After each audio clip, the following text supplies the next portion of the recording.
আসসালামু আলাইকুম রহমতুল্লাহ। প্রিয় দর্শক, সূরা ইখলাস পড়ে হাতের তালুতে ফু দিলে কি হয়?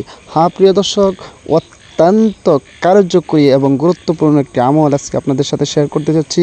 ভিডিওটা শেষ পর্যন্ত দেখুন, দেখলেই বুঝতে পারবেন আজকে এই ভিডিওর মাধ্যমে আপনার মনের আশা পূরণ হতে যাচ্ছে ইনশাআল্লাহ।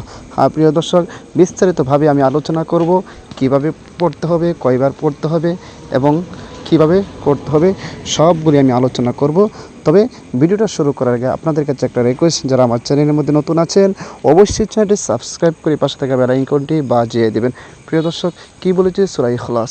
সূরা ইখলাস পবিত্র কালামুল্লাহর মাঝে এমন একটি সূরা যেই সূরার ফজিলত অনেক বর্ণিত হয়েছে। রাসূলুল্লাহ সাল্লাল্লাহু আলাইহি ওয়াসাল্লাম হাদিসের মধ্যে ইরশাদ করেছেন, যে ব্যক্তি সূরা ইখলাস একবার পাঠ করবে, মহান আল্লাহ পাক রব্বুল আলামিন ওই ব্যক্তিকে 10 পারা কোরআন পড়লে যেই সব, সেই সব দান করে দেবে। আর যদি কোনো একজন ব্যক্তি 10 বার সূরা ইখলাস পাঠ করে, তার জন্য বেহেশতের মধ্যে একটি বালাখানা তৈরি করা হয়। সুবহানাল্লাহ। সূরা ইখলাসের অনেক ফজিলত, এই জন্য বেশি বেশি করে আমরা সূরা ইখলাস পাঠ করব।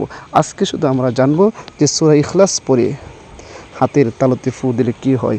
আর প্রিয় দর্শক, ভিডিওটা দেখুন, আর অনেক মানুষের, অনেক যুবকের মনের আশা পূরণ হতে যাচ্ছে এই ভিডিওর মাধ্যমে। প্রিয় দর্শক, এই আমলটি করার জন্য সর্বপ্রথম আপনি উযু করে নেবেন, আর যে কোনো সময় করতে পারবেন। ফজরের নামাজের পরে, মাগরিবের নামাজের পরে, যে কোনো সময় সবে পবিত্র হয়ে উযু করে এরপরে আমলটি করবেন। সর্বপ্রথম উযু করে নেবেন, পবিত্র হয়ে নেবেন, এরপর আপনি আমলটি করতে বসবেন। পবিত্র হবেন কেন? যে মহান আল্লাহ পাক রব্বুল আলামিন নিজে পবিত্র, আর পবিত্রতাকে পছন্দ করেন। আর কেউ যদি পবিত্র হয়ে কোনো কাজ করে, সেই কাজের গ্রহণযোগ্যতাটা মহান আল্লাহ পাক রব্বুল আলামিনের কাছে অনেক বেড়ে যায়। এই জন্য পবিত্র হয়ে এরপরে আপনি আমলটি শুরু করবেন। প্রিয় দর্শক, মনে করেন আপনি উযু করে নিলেন, এরপর আপনি আমলটা করবেন। সর্বপ্রথম 3 বার ইস্তিগফার পড়বেন। আস্তাগফিরুল্লাহ রাব্বি মিন কুল্লি যামবি ওয়া আতুবু ইলাইহি লা হাওলা ওয়া লা কুওয়াতা ইল্লা বিল্লাহি আলিয়্যিল আযীম। এরকমভাবে 3 বার ইস্তিগফার পড়বেন। এরপর 3 বার যে কোনো দুরূদ শরীফ পড়ে নেবেন। আমি দুরূদ ইব্রাহিম পড়তেছি। আল্লাহুম্মা সাল্লি আলা মুহাম্মাদি ওয়া আলা আলি মুহাম্মাদ কামা সাল্লাইতা আলা ইব্রাহিম ওয়া আলা আলি ইব্রাহিম ইন্নাকা হামিদুম মাজিদ।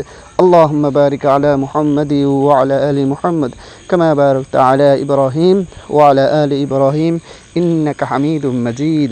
এরকম ভাবে 3 বার ইস্তিগফার এবং 3 বার দুরূদ শরীফ পড়ার পর এরপরে আপনি এভাবে পড়বেন। আউযু বিল্লাহি মিনাশ শাইতানির রাজীম। বিসমিল্লাহির রহমানির রহিম। কুল হুয়াল্লাহু আহাদ আল্লাহুস সামাদ লাম ইয়ালিদ ওয়া লাম ইউলাদ ওয়ালাম ইয়াকুল লাহু কুফুয়ান আহাদ। এরপর হাতের তালুর মাঝে একটি ফু বা দম করবেন, আবারও পড়বেন বিসমিল্লাহির রহমানির রহিম। কুল হুয়াল্লাহু আহাদ আল্লাহুস সামাদ লাম ইয়ালিদ ওয়া লাম ইউলাদ ওয়ালাম ইয়াকুল লাহু কুফুয়ান আহাদ। আবারও হাতের তালুর মাঝে একটি ফু বা দম করবেন, আবারও পড়বেন বিসমিল্লাহির রহমানির রহিম। কুল হুয়াল্লাহু আহাদ আল্লাহুস সামাদ লাম ইয়ালিদ ওয়া লাম ইউলাদ ওয়ালাম ইয়াকুল লাহু কুফুয়ান আহাদ। আবার হাতের তালুর মাঝে একটি ফু বা দম করবেন। এরপরে যে কোনো দুরূদ শরীফ পারেন 3 বার পড়ে নেবেন। সাল্লাল্লাহু আলাইহি ওয়াসাল্লাম, সাল্লাল্লাহু আলাইহি ওয়াসাল্লাম, সাল্লাল্লাহু আলাইহি ওয়াসাল্লাম। প্রিয় দর্শক, এখন আরেকটি জিনিস বলে রাখি, আপনি যখন সূরা ইখলাস পড়ে হাতের তালুর মাঝে ফু দিবেন, তখন ওই ব্যক্তির নাম এবং তার মায়ের নাম আপনি মনে মনে নেবেন, যার জন্য আপনি আমলটি করতেছেন। প্রিয় দর্শক, এই আমলটি আপনি যার জন্য করবেন, অর্থাৎ সে আপনার বাধ্য হয়ে যাবে, সে আপনাকে পাগলের মতো ভালোবাসবে। সে যদি, আপনার স্বামী যদি আপনাকে মহব্বত না করে এই আমলটি করেন, সে আপনাকে পাগলের মতো মহব্বত করবে। আপনার স্ত্রী যদি আপনাকে মহব্বত না করে এই আমলটি করেন, সে পাগলের মতো মহব্বত করবে। আপনি একজনকে পছন্দ করেন, সে আপনাকে মহব্বত করে না, ভালোবাসে না, আপনি আমলটি করেন, তাহলে সে পাগলের মতো আপনাকে ভালোবাসবে ইনশাআল্লাহ।